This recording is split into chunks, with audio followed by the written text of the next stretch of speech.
What did you do? So for those of you who follow me on Twitter, I just purposefully leaked the private key to a wallet, and you can copy and paste that private key and have access to the funds inside of it.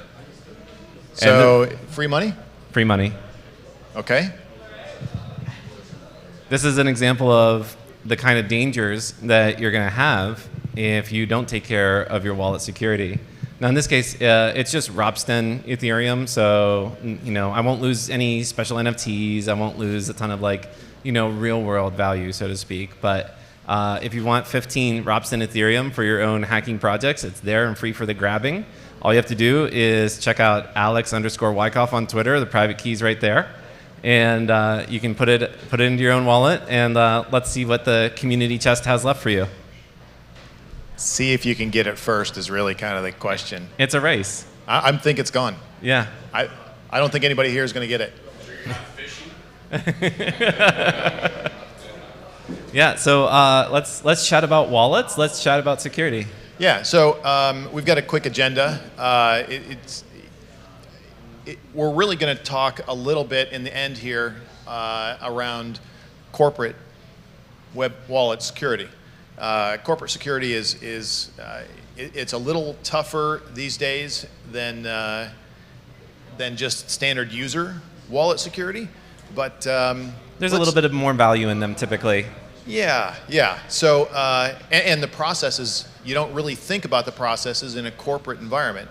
So first and foremost, let's level the playing field and talk a little bit about wallets. Mm-hmm. Custodial versus non-custodial. Right.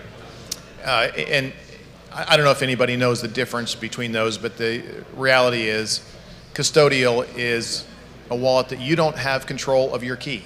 Right. So exactly the private key that I just leaked out at the head of this presentation, that's something that you would never have access to. And it's actually a different, larger company. It's an exchange of some sort that's keeping a hold of that private key and has the ultimate real-world control over the funds inside of that wallet. Right, yeah. So, and then non-custodial means you get to hold it, yep, but you're also responsible for the security. That's exactly right. In these days, if you're doing non-custodial management of a wallet, it means that there's a lot of risk. I mean, you could accidentally leak it on Twitter. Yeah. Good point. So, the next thing that we should cover is hot and cold wallets. Yeah, totally. Hot wallets, you're connected to the internet? Absolutely. So great case in point would be any wallet that you would typically find in an extension on your browser, even the ones that you would carry around on your phone. That means that you have funds that you can distribute right away, and there's no other special magic that needs to occur other than you unlock the wallet directly, typically through something like a password.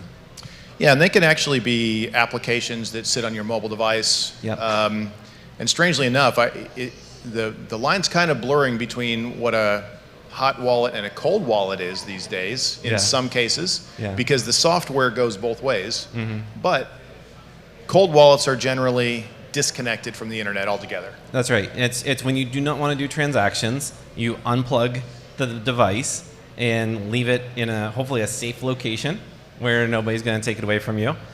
Just happened to be earlier today, I was walking the floor of the main convention center, and I met SecuX, which makes these fancy wallets just for NFTs.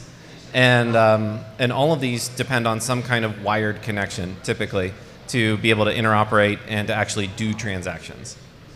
Absolutely. So hot and cold wallets, pretty important. In a corporate environment, most organizations will want to have cold wallets for storage of crypto for long-term periods. The next thing that I want to talk a little bit about is called a multi-sig wallet. Right. I'm not sure why this is flashing, and maybe we can I was going to talk to Wilcox about that for a second. The background seems to be like strobing a little bit. Yeah, can we just go back to the other, the original collab? So multi-sig wallets are pretty interesting. It gives you the ability to break up the security, or we call it secure segregation of duties, right, for wallet management.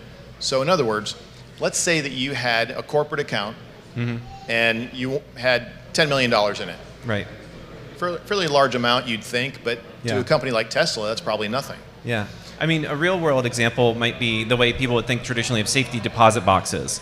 That Yes. you have a key and the bank has a key, and you both have to put your keys in there and unlock to be able to get access to the stuff that's inside of it.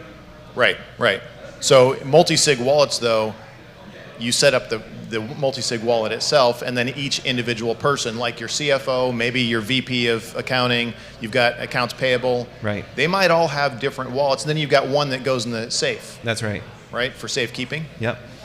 The idea is to segregate that wallet into multiple pieces and make sure that not too many people have access to all the funds. You got to bring some people But at together. the same time, you have to have like a kind of a collusion of people to get any work done on that wallet. That's right. It's Yeah. very inconvenient. But at the same time, it's more secure because it's not just one person. Like if we shared that private key and then had something like $15,000 between it because we're both figuring out what we want to do with our 15 grand. At some point in time, if you wanted to just run off with it and like buy a car, you could do that. Or if I wanted to go off and buy a ton of ice cream, I could do that. Sure. My wife and I have a bank account that's similar to that. Yeah. And the money always just runs away. So, but the idea of the multi-sig though is that it really requires more than one person to agree That's on correct. the transaction that's going to occur Right. before it occurs. So, in light of time, we're actually really short on time here. Yeah. Moving along a little bit, I wanted to touch on one particular subject around wallets, and it is specifically around carrying your own wallet versus using an exchange. Sure. Many people use exchanges like Coinbase, and the idea is it's simple. You're new to using crypto, you really don't understand how the process works. Many people will use an exchange wallet. Yeah. And the exchange itself manages your personal keys. Yes. So you don't have to worry about it. In fact, you probably use a password manager Right. to access those keys on your laptop. And hopefully, if you're good about it, you're using two-factor authentication with one of those fancy 6-digit codes. But a lot of times, you're right. It comes down to kind of a username and a password.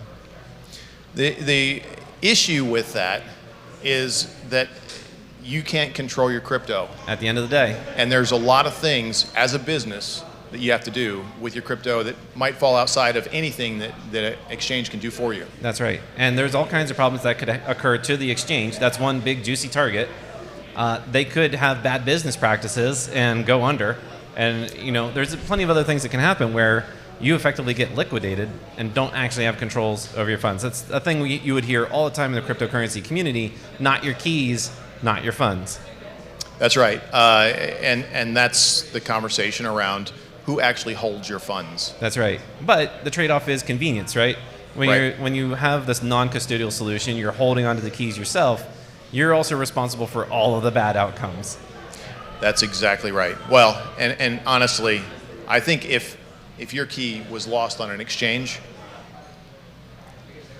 there have been cases where they refork, Yeah. Yeah. so to speak, the blockchain. Yeah. But the reality is, you're not getting that money back. Right. Same result if you manage your own keys and you lose it. Yep. And there's some pretty big cases around that. The point is, think about how much security you place on your own keys, whether it's on a laptop, on a mobile device. Do you use strong passwords? Do you use multi-factor?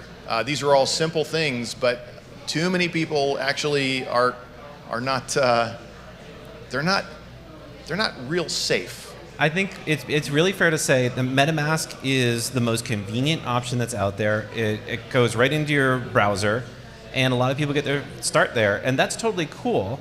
But I think as you mature and as you grow your portfolio, you really need to start taking safety into consideration and say, is it worth spending like a couple $100s on a decent hardware wallet so that you're not losing thousands of dollars worth of value, whether that's NFTs or individual tokens or anything else like that? It'd be like if you had a really nice car, would you not lock your garage? I think that's just kind of the mental model taking place. Yeah. Like, get involved, get out there and try some things. But then as you mature, it's time to think seriously about security. Absolutely. So on the corporate front, moving into how does a corporation actually protect their crypto. You've got to have segregated duties. You've got to break down the accounting processes and start understanding chain of custody. And that means when you've got something on a cold wallet or even a laptop or a mobile device, that's actual custody. Yeah. And corporations have to understand when that custody changes. I hand that to you. Right. And you go do a transaction. Let's say you're an accounts payable person. Yeah. There's lots of steps that happen that have to be documented. Things like documenting the transactions. Things like ensuring that you sign off on the chain of custody, on the physical custody. Yep. Because that's legally a change in custody. The other thing you got to point out is security of the keys themselves. Yes. And I would suggest we call it air gapping. Yeah. Make sure if you have keys stored on a laptop or a phone, make sure you air gap those. Turn off the internet. Turn them off. Yeah. Put the device somewhere where it's secure, possibly in a safe. That's right. And segregate it from the rest of the world. And truth and point, in the kind of ICO boom days, that was exactly what people did before Ledger became popular. They would just have a whole laptop that had the private keys on it, and there was no Wi-Fi, no Bluetooth, and they would keep it powered off. If they could separate the battery pack, they would even do that. And that was effectively their cold wallet because they understood the implications of having like multiple millions of dollars worth of value in one device. Yeah, absolutely. Wykoff, can you turn on my screen again one more time? Let's take a look and see what's going on with the crypto. Yeah, so there's the super bad Hack Me wallet. If any of you want to like take a snapshot of that and get the QR code and see if you can grab that WRST ETH, go ahead and go for it. Go ahead, take a second. I'm going to keep talking. Yeah. So. And I'm going to fire this up here, and let's just see if somebody stole out the WRST ETH yet. You got to be quick. It's going to disappear.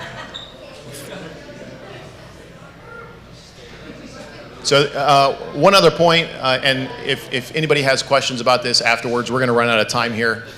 We were going to talk a little bit about Ethereum security, a little bit about development security in a corporate environment, and that means how do you secure your back-end development? How do you manage your development libraries? How do you secure the interfaces, your smart contracts? There's all kinds of things that falls into this, and it's really important to have that conversation. I'd love to have a conversation with you afterwards if you want to pick my brain about how to validate your security. So coming back to this, is it still there? It's still there. I'm really shocked. You're such nice people. You didn't even try to hack me. Go for it. This is the chance. It's a phishing scheme. I wouldn't want to. So we got one person in the audience saying it's a phishing scheme. I'm trying to reverse hack you. I promise that's not the case, at least with me. But yeah, I'll tell you, if you don't grab that WRST ETH right now, catch me afterwards, and I'm going to make it as easy as possible. I'll let you scan the code right off my own laptop as well. The point here, by the way, is, and we were hoping the outcome was going to be, bots are currently scanning everything in Twitter. Yep. So we expected bots to pick this up and actually steal the funds pretty quickly. It depends on how automated these processes are. So they may not care about WRST testnet Ethereum either. it's very possible. Yeah. Next time I'll put a Bored Ape in instead. Make it a Bitcoin. Yeah, exactly. Cool. Anyway. Do we have any thoughts, questions, or concerns from the crowd? All right. Well, thanks, everybody. Our next speaker is going to be coming up in like 2 seconds. I know you guys have been sitting in your seats for a little while. If you can just hang tight, they'll be up pretty fast. Thank you.